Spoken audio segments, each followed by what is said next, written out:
নির্বাচন হয়েছে ছাত্রদের, কার? কিন্তু চারপাশে মহড়া দিছে কারা? নেতারা দিছে না? তাইলে আপনি দেখেন, আপনার একটা ছোট একটা আসন 30,000 ভোট। কত হাজার ভোট? সুলতানপুর ইউনিয়নে ভোট কত? কত? 28,000 ভোট। একটা ইউনিয়নের ভোট হয়েছে ঢাকা ইউনিভার্সিটিতে কত হাজার ভোট? সারা দেশের ঘাম ছুটে গেছে।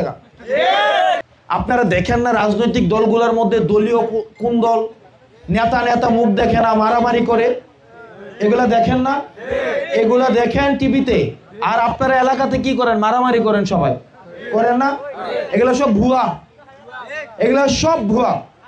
আপনার আওয়ামী লীগের যে মন্ত্রী এমপি গুলা বিদেশে পালাইছে না, তাদেরকে বর্ডার ক্রস করাইছে তাদের অনেক দিনের পরিচিত বন্ধু বান্ধব অন্য রাজনৈতিক দলের। আওয়ামী লীগের মন্ত্রী মিনিস্টারের সাথে, এমপিদের সাথে আমাদের বড় বড় কথা বলা রাজনৈতিক দলের অনেক নেতার মেয়ের বিয়ে দেওয়া হয়েছে। অনেক, তারা হচ্ছে কি রাজনৈতিক বিভাজন ছিল, কিন্তু দিন শেষে ঘরে আসলে ব্যয় ব্যয় দেখা গেছে কি আমরা ছাত্র জনতা, আমরা হচ্ছে আওয়ামী লীগের পতন ঘটাইছি, কিন্তু অনেক দিনের বন্ধুত্ব তো ভোলা যায় না। তখন কি হয়েছে, ওই ব্যয়কে, তখন আর আওয়ামী লীগ হয় নাই, তখন এই ব্যয়কে সুন্দর করে ভারতে পাচার করে দিছে। ফেব্রুয়ারিতে নির্বাচনের ডেট ঘোষণা করা হয়েছে, হয়েছে না? আমাদেরকে মাঝে মাঝে বলা হয় আমরা নাকি নির্বাচন পিছাইতে চাই, আমরা নির্বাচন পিছাইতে চাই। আমরা স্পষ্ট করে বলছি, নির্বাচনের ডেডলাইন নিয়ে আমাদের আপত্তি নাই, প্রয়োজনে আগামীকাল নির্বাচন দেন, কিন্তু নির্বাচনের পূর্বে এটা নিশ্চিত করতে হবে আমার ভাঙা ঘরের যে দরজাটা এটা ঠিকঠাক ভাবে লাগানো হয়েছে, এটা নিশ্চিত করতে হবে আমার বাউন্ডারিটা পাকা করছে। আপনি আমার ভাঙা দরজা ঠিক, আপনি আমার ভাঙা ঘর রাখবেন, আমার বাউন্ডারি দিবেন না, শুধুমাত্র দারোয়ান পরিবর্তনের জন্য কি আমি নির্বাচনে যাব?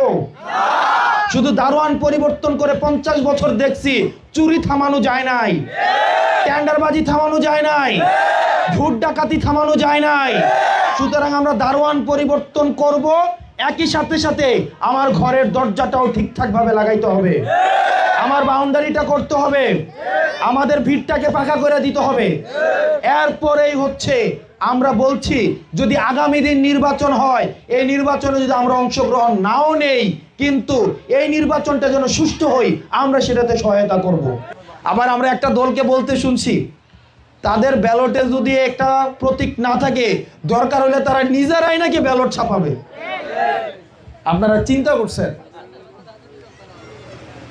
তারা নিজেরাই ব্যালট ছাপাই ফেলবে। তাহলে এই যে পেশি শক্তির যে রাজনীতি, আপনারা কয়েকদিন আগে ঢাকা বিশ্ববিদ্যালয়টা নির্বাচন হয়েছে, দেখেন নাই? এই নির্বাচন হয়েছে ছাত্রদের, কার? কিন্তু চারপাশে মহড়া দিছে কারা? নেতারা দিছে না? তাইলে আপনি দেখেন, আপনার একটা ছোট একটা আসন 30,000 ভোট। কত হাজার ভোট? সুলতানপুর ইউনিয়নে ভোট কত? কত? 28,000 ভোট। একটা ইউনিয়নের ভোট হয়েছে ঢাকা ইউনিভার্সিটিতে কত হাজার ভোট? সারা দেশের ঘাম ছুটে গেছে। গেছে কিনা? গেছে না? সারা দেশ, এবং প্রতিনিয়ত দেখছি এটা যুদ্ধংদেহী পরিস্থিতি ঢাকাতে তৈরি করেছে।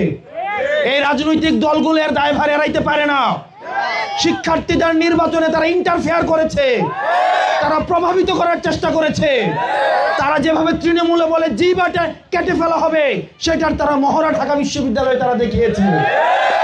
একটা ইউনিয়নের নির্বাচনে তারা আমাদের এই ভয়ের পরিবেশ থেকে মুক্ত করতে পারে নাই। তারা এই 4,500 ইউনিয়নে কিভাবে একটা সুষ্ঠু ভোটের পরিবেশ নিশ্চিত করবে? আমরা দেখছি একটা দলের প্রধান জনাব নুরুল হক নূরকে কিভাবে কুকুরের মতো অমানসিক ভাবে রাস্তায় ফেলে পিটানো হয়েছে। একজনকেও গ্রেফতার করা হয় নাই, একজনকেও গ্রেফতার করা হয় নাই।